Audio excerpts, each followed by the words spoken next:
যে হসপিটালে মানুষ সুস্থ হয় ওই হসপিটালে মানুষ মারা যায়। যে ডাক্তারের প্রেসক্রিপশনে মানুষ সুস্থ হয় ওই ডাক্তারের প্রেসক্রিপশনে ওষুধ খায় মানুষ মারা যায়।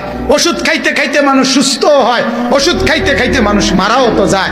বোঝা গেল ওষুধের হাতে তো কিছুই নাই, হসপিটালের হাতে তো কিছুই নাই, ডাক্তারের হাতে তো কিছুই নাই।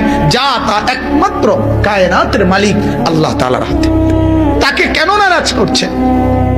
আমি প্রায় বলি, আমার মাঝে মাঝে কথা মনে হয়, এশার নামাজ, ফজরের নামাজ, এই নামাজগুলো না পড়ে পড়ে যারা বছরের পর বছর ঘুমায়, দিনের পর দিন ঘুমায় থাকে, ছেলেরা, যুবকেরা, মারা, পুরুষেরা, বাবারা।